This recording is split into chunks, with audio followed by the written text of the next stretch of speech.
আসসালামু আলাইকুম ভিউয়ার্স, কেমন আছেন? আশা করি আল্লাহ পাকের অশেষ রহমতে আপনারা সকলে ভালো আছেন। আমি প্রায় ভিডিওতে একটি কথা বলি, কোনো রাজনৈতিক দল ক্ষমতায় যাওয়ার আগে তারা ফেরেশতার সমতুল্য, মানে এমন সুন্দর কথা বলবে মনে হবে যে তারা ফেরেশতা, আকাশ থেকে আল্লাহ তারারে পাঠাইছে। আর ক্ষমতা যাওয়ার পরে তাদের ভাষা, কথা বলার ধরন, চলাফেরার আচরণ মনে হবে যে আজরাইল পাঠাইছে আল্লাহ। গতকাল আমাদের জাতীয় প্রেস ক্লাবে দেশ বাঁচাও বন্দর বাঁচাও একটি প্রোগ্রাম হয়েছে। এই প্রোগ্রামে প্রধান অতিথি ছিলেন বিএনপির স্থায়ী কমিটির সদস্য গায়েশ্বর বাবু।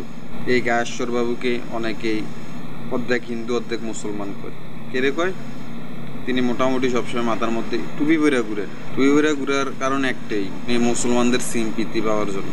মানে উনি বুঝায় যে আমি হিন্দু আর পরে মাথার টুপি দেই, এটি মানুষটি বোঝায়। যাই হোক, ওইদিক না যাই, অন্যদিন আলোচনা করব। জাতীয় প্রেস ক্লাবে উনি প্রধান অতিথি ছিলেন।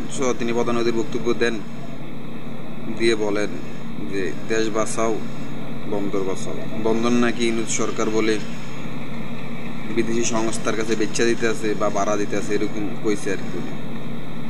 তো এটা মোটামুটি হট টপিকস। আগে আমরিক থাকতে ভারতের কাছে বন্দর বেচছিল, এখন ইনুসাইয়া অন্য দেশের সংস্থার কাছে বন্দর ব্যস্ত আছে। যাক, এটার আমরা দীক্ষার জানাই।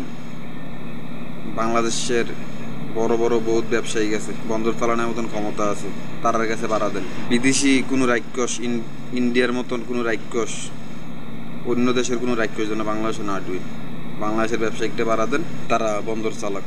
ও আরেকটা বিষয় আবার কইছে যে এই যে আমরা নাহিদ ইসলাম রাজ্য নাগরিক পার্টির আহ্বায়ক, উনি গোপন সংবাদের ভিত্তিতে খবর পাইছিল যে ইউনুস পদত্যাগ করবো, এরপর তিনি ইউনুস সাহেবের লোকে দেখা করছে।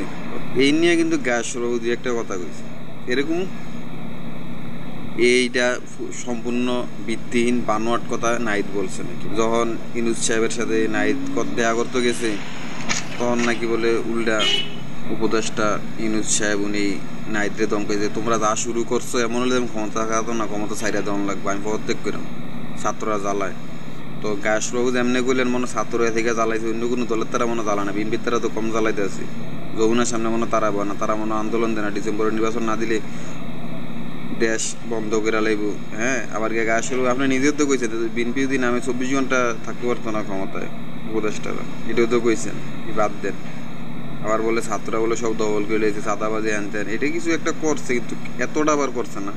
5 আগস্ট করে যেমনি আপনারা চাঁদাবাজি শুরু করছে। ওই যে কইলাম যে ক্ষমতা চিরস্থায়ী নয়। আমরা যে কামরুল ইসলাম, অ্যাডভোকেট কামরুল ইসলাম, এবারে তো খাদ্যমন্ত্রী আছিল, এবারটা তো এখন জেল আছে, আপনারা জানেন। তো এবারে এই কেরানীগঞ্জ জেল থেকে দুদকের একটি মামলা হাজিরা আছে ঢাকা দায়রা জজ আদালতে, তো তিনি আইসে আর কি হাজিরা দিত। এই সময় তার বলে একটু শিশু ধরছে, মানে মুতে ধরছে আর কি। তিনি বাথরুমে গেছে, গে বিচল কে বইরা বলে মাথা বাড়াইলিস। চিন্তা করছেন উনি বাথরুমে গেল, গে বিচল কে বইরা মাথা বাড়াইলিস। ওনার নাকি বলে আবার স্তন ক্যান্সার হয়েছে, হ্যাঁ, হাই প্রেশার। ওনার আইনজীবী কইল তুই তো এমনি তো মরা, তো যখন ক্ষমতায় আসলি তখন এত লাফালাফি করছত কে রে?